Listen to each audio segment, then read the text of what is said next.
Assalamualaikum warahmatullahi wabarakatuh. Selamat siang semuanya. Berjumpa lagi dengan saya Ibnu. Kita akan membacakan isu monitoring untuk Sabtu 13 September 2025. Yang pertama, Presiden Prabowo siapkan konsep reformasi Polri. Ya, ini Presiden disebut menyiapkan konsep reformasi kepolisian. Hal ini diungkapkan oleh Ketua Umum PGI Persatuan Gereja Indonesia Gomar Gultom usai pertemuan Gerakan Nurani Bangsa atau GNB di Istana pada Kamis lalu. Pertemuan 3 jam ini dihadiri oleh ulama Quraisy Shihab, lalu mantan Menteri Agama Lukman Hakim, ada Romo Magnis Frans Magnis Suseno ya, lalu ada Omi Komaria, ada Komarudin Hidayat, Laode Syarif, dan juga istri Presiden keempat Indonesia yaitu Ibu Sinta Nuriyah. GNB menyerukan evaluasi Polri pasca kericuhan demonstrasi akhir Agustus kemarin yang sudah menelan korban jiwa dan dikabarkan beberapa orang masih hilang. Nah, desakan reformasi Polri ini juga, berita ini bersamaan dengan adanya isu bahwa Presiden Prabowo sudah mengusulkan nama pengganti Kapolri ya. Isunya ada 2 nama, cuman kita tunggu saja ya. Jokowi Pak Purbaya, Menko yang baru, mazhabnya berbeda dengan Sri Mulyani ya. Presiden ke-7 Jokowi menilai reshuffle kabinet merah putih yang dilakukan Presiden Prabowo Subianto ya, khususnya pergantian Menteri Keuangan berjalan positif ya. Sri Mulyani digantikan oleh Purbaya Yudi Sadewa yang menurut Jokowi merupakan sosok tepat dengan pandangan ekonomi yang berbeda dibandingkan Sri Mulyani. Kata Jokowi, "Bagus, saya kenal baik dengan Pak Purbaya. Mazhab ekonominya memang berbeda dengan Bu Sri Mulyani." Jokowi juga menyebut respon pasar terhadap pergantian ini cukup baik. IHSG kembali naik, rupiah menguat terhadap dolar, dan investor diyakini lebih percaya diri menanamkan modal. Jadi Pak Jokowi memberikan ini Pak Jokowi itu kalau memberikan statement itu nggak bisa kita baca secara letter luck ya. Beliau memuji, tetapi di satu sisi beliau juga menekankan bahwa Purbaya ini berbeda mazhabnya dengan Bu Sri Mulyani. Ya, coba aja kita nanti efek apakah dari Pak Jokowi bilang begini, apakah ada efeknya di pasar ya kira-kira. Selanjutnya, Prabowo temui Emir Qatar pasca serangan Israel. Presiden Prabowo bertemu dengan Emir Qatar Sheikh Tamim bin Hamad Al Thani di Istana Lusail Doha, Qatar, Jumat kemarin. Dalam pertemuan itu, Prabowo menyampaikan empati mendalam pasca serangan Israel di Doha pada 9 September lalu dan menegaskan dukungan Indonesia terhadap kedaulatan Qatar. Ia menekankan pentingnya solidaritas internasional untuk merespon serangan yang mengancam stabilitas kawasan. Ini menariknya 2 hal ya. Pak Prabowo ini sejak awal pemerintahan itu terlihat dekat dengan Qatar. Ini berbeda ya dengan Jokowi yang lebih dekat dengan Uni Emirat Arab. Ya, Uni Emirat Arab dan Qatar ini sekarang ya sudah berdamai lah, tetapi kalau kita tarik beberapa tahun ke belakang itu bermusuhan ya. Bermusuhan sehingga ya bahkan kalau kita dengar di Hanif Tamrin ya di bola, dia bilang antara Manchester City dan PSG ya, PSG kan Qatar, Manchester City ini kan Uni Emirat Arab, itu jarang sekali, bahkan hampir tidak ada transfer di antara kedua klub, transfer secara langsung ya, kecuali kemarin Donnarumma ya, itu pun karena ya udah nggak dibutuhkan PSG, dan City pun juga membeli tapi juga nggak terlalu mahal. Lalu yang kedua adalah Qatar ini diisukan sedang mencari sekutu baru untuk alternatif sekutu keamanan selain Amerika. Ya, Prabowo kita tahu dia dekat dengan China dan juga Putin saat ini, sehingga beberapa pihak membaca, ya saya juga mungkin ya membaca juga, bahwa kedatangan Prabowo bertemu dengan Emir Qatar ini pasti juga memperkuat dugaan bahwa Qatar juga ingin mendapatkan dalam tanda kutip perlindungan atau suplai senjata juga dari entah dari Cina maupun dari Rusia. Dan kita juga harus ingat saat Qatar diembargo oleh negara-negara Arab, Saudi dan juga oleh Uni Emirat Arab, yang terjadi adalah Qatar ini dibantu oleh sekutunya Cina dan Rusia, yaitu Iran. Makanan, buah-buahan, daging itu disuplai oleh Iran, dan juga pertahanan waktu itu dibantu oleh Turki. Turki sendiri dia punya hubungan yang baik dengan Cina dan juga Rusia, bahkan senjata pertahanannya, anti udaranya, anti pesawatnya Turki itu dia S-400 dia dapat dari Rusia. Ya, ini mungkin menambah CV Prabowo ya, yang sedang berusaha untuk memainkan peran penting Indonesia di kancah global. Selanjutnya, Satgas PKH kuasai kembali 3,32 juta hektar hutan, lampaui target 300%. Satuan Tugas Penertiban Kawasan Hutan atau Satgas PKH mencatat capaian luar biasa dengan menertibkan 3,32 juta hektar hutan dari penguasaan ilegal perusahaan sawit. Ini perintahnya Pak Prabowo ya. Pak Prabowo sejak awal pemerintahan itu dia salah satunya adalah menertibkan tambang sawit yang memang penguasaan lahannya itu bermasalah. Ya, nah ini sudah mulai kelihatan hasilnya. Semoga berlanjut ya. Dan nanti lahannya itu produktif, duitnya memang bisa maksimal ke negara, lalu juga bisa disalurkan ke masyarakat. Selanjutnya, Kejagung geledah apartemen Nadiem dalam kasus korupsi Chromebook. Penyidik Jampitsus Kejaksaan Agung menggeledah apartemen milik mantan Mendikbudristek Nadiem Makarim terkait dugaan korupsi pengadaan Chromebook. Kita tunggu aja nih hasilnya ya nanti. Lanjut kita ke berita DPR. Ya, Badan Aspirasi Masyarakat DPR Ahmad Heriawan mendukung ya, ketuanya beliau ya mendukung tuntutan pengemudi ojek online agar potongan biaya layanan diturunkan dari 15% menjadi 10%. Menurutnya potongan ini cukup memberatkan karena ditambah iuran jaminan sosial 5%, jadi total 20%. Ya, jadi tuntutan ojol ini, saya pikir ini momentumnya ojol ya. Ada dua momentum. Yang pertama terkait kemarin Avan ya, jadi soliditas ojol itu kuat, mendapatkan perhatian pemerintah. Jadi sekaligus ini mereka meminta kepada DPR agar ada aturan untuk menurunkan tarif ini maksimal di 15%. Maksudnya gini, tadi kan 15 ke 10 ya permintaannya, tapi kan ada jaminan sosial tadi 5% ya. Jadi sekarang itu sebenarnya faktualnya 20 meskipun kadang lebih. Ya ojol tuh pengen ya oke 10% potongan plus 5% jaminan sosialnya. Jadi faktualnya mereka ingin di 15%. Kira-kira kayak gitu tuh ya. Selanjutnya, oh ya, faktor kedua ya, sebelum kita lanjut, di Malaysia ojol itu sudah mendapatkan perlindungan lewat undang-undang ya. Ya ini yang di Indonesia itu belum. Nah, ini kalau bisa nih mantap ini. ICW, keberatan DPR tak buka informasi pendapatan dan tunjangan ya. ICW melayangkan surat keberatan ke DPR setelah permintaan transparansi pendapatan anggota dewan tak direspon.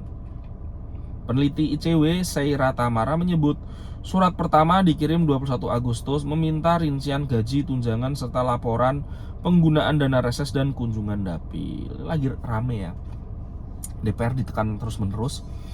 Sementara ini DPRD ya, mohon maaf ya, itu kan banyak banget tuh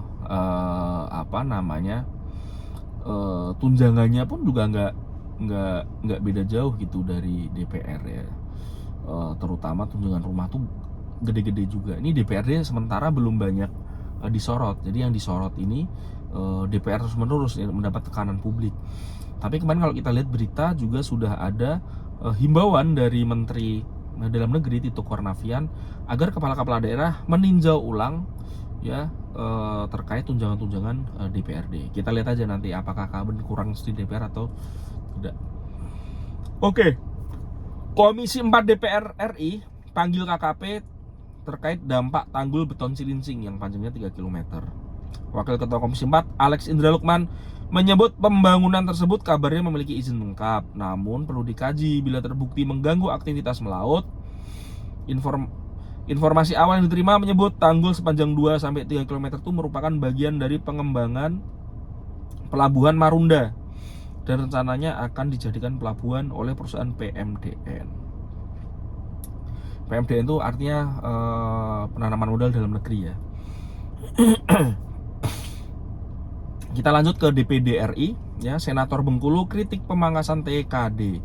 Senator DPD RI asal Bengkulu Destita Hairilisani menilai ya rencana pemerintah memangkas alokasi transfer ke daerah atau TKD dalam era APBN 2026 bertentangan dengan semangat otonomi daerah.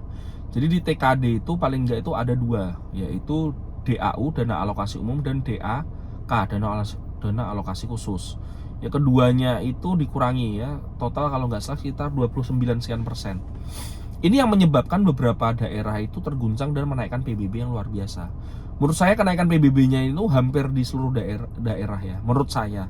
Tapi yang memang rame di beberapa daerah. Selanjutnya dari isu ekonomi, Kemenkyu luncurkan 200 triliun ke 5 bank nasional. Ini seperti janjinya Menkyu Purbaya Yudi ya. Nanti ada Bank Mandiri, BRI, BNI, lalu juga ada BSI. Ya, jadi 200 triliun itu dibagi tuh kepada beberapa bank ya. Tadi ada Mandiri, BRI, BNI, BTN sama BSI. Jadi ada 5 bank. Dan yang menarik itu BSI itu dapat perhatian karena juga di Aceh itu satu-satunya bank yang bisa beroperasi kan BSI, Bank Syariah Indonesia ya. Selanjutnya Menteri Erlangga umumkan paket ekonomi baru hingga akhir 2025. Ya, Erlangga Hartarto sebagai Menko Perekonomian mengumumkan sejumlah program untuk mendorong pertumbuhan ekonomi hingga 2025. Program tersebut meliputi peningkatan penerimaan magang bagi lulusan baru dengan insentif pendapatan di sektor pemerintahan ya, semoga aja. Perluasan pajak ditanggung pemerintah ke sektor lain selain padat karya dan perumahan.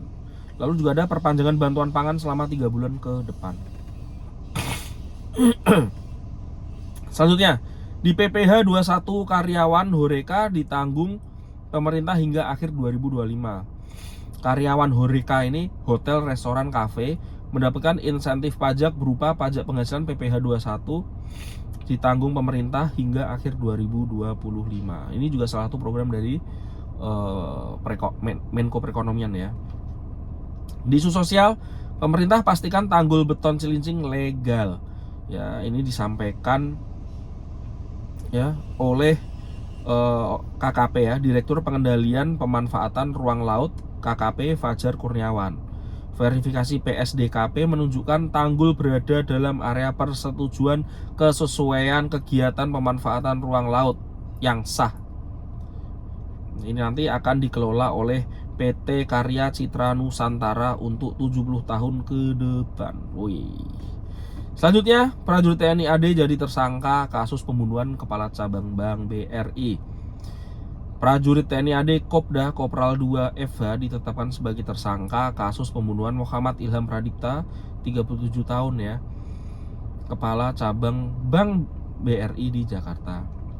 Dan Pompam Jaya Kolonel CPM Doni Agus Prianto menyebut Eva telah ditahan setelah sebelumnya dicari satuannya karena absen izin dinas. Eva ini diduga berperan sebagai perantara untuk mencari dan menjemput paksa korban. Selain itu juga ada yang ditangkap ya di Kabupaten Semarang. Ini dia sebagai tim IT yang memantau pergerakannya korban. Selanjutnya, warga mengadu utang piutang ke Lembur Pakuan Deddy Mulyadi di luar kewajiban kami. Gubernur Jawa Barat Deddy Mulyadi menegaskan pengaduan masyarakat yang bisa ditindaklanjuti pihaknya hanya mencakup kesehatan, pendidikan, dan bantuan hukum. Aduan soal utang piutang bukan kewajiban pemerintah ya, kecuali utang muncul akibat biaya pengobatan sebelum warga memiliki BPJS, itu masih diusahakan. Jadi menyebut banyak warga mendatangi rumahnya di Lembur Pakuan sehingga ia menunjuk staf untuk mencatat keluhan. Ia menegaskan negara belum bisa sepenuhnya hadir bila warga harus menggadaikan rumah dan menjual motor demi berobat. Jadi banyak yang datang itu minta utangnya dibayar, alasannya motornya, rumahnya digadaikan untuk berobat karena sakit ya. Selanjutnya, Netanyahu, ini kita masuk ke berita internasional. Netanyahu tegaskan negara Palestina tidak akan pernah berdiri. Waduh, ya. Karena ini kan nanti sidang Majelis Umum PBB, Prabowo hadir, sejumlah negara, banyak sekali negara Eropa yang nanti akan mendeklarasikan dukungan terhadap Palestina. Ya. Qatar ancam balas Israel usai serangan ke Doha. Qatar mengancam akan membalas Israel setelah serangan udara Tel Aviv menghantam Doha pada 9 September kemarin. Menarget pemimpin Hamas, Perdana Menteri Sheikh Mohammed bin Abdurrahman Al Thani menyebut aksi itu sebagai terorisme dan pelanggaran hukum internasional. Ia menegaskan Qatar berhak membalas dan menyerukan respon regional terhadap tindakan barbar tersebut. Saya pikir Saudi, Uni Emirat Arab itu juga ya mendukunglah tindakan Israel. Karena kan lewatnya Saudi terutama tuh ya. Kalau Uni Emirat Arab kemarin ada berita terpantau pesawatnya mengirimkan bantuan senjata untuk Israel. Oke. Trending media sosial, Nusantara 5 menjadi trending di media sosial hari ini karena keberhasilan Indonesia meluncurkan satelit terbaru bernama Satelit Nusantara 5 pada 12 September 2025. Momentum ini memicu antusiasme kebanggaan publik di media sosial. Selain itu, yang viral dalam 2 hari ini, dari kemarin 24 jam terakhir juga masih viral, yaitu Menteri Purbaya. Ada 2 yang viral ya. Yang pertama terkait jawaban saat ditanya oleh salah satu anggota DPR Komisi 6 kalau nggak salah dari PDIP ya. Indonesia punya utang 1.300 triliun, apakah bisa membayar? Jawabnya Pak Purbaya cukup santai dan itu viral. Korupsi 3.000 triliun saja bisa, ya masa nggak bisa bayar utang 1.300 triliun? Itu viral sekali ya. Gen Z itu senang banget. Lalu yang kedua yaitu salah satunya adalah saat beliau tuh konferensi pers ya di kantor Kemenkyu apa ya kalau nggak salah, mengumumkan tentang 200 triliun.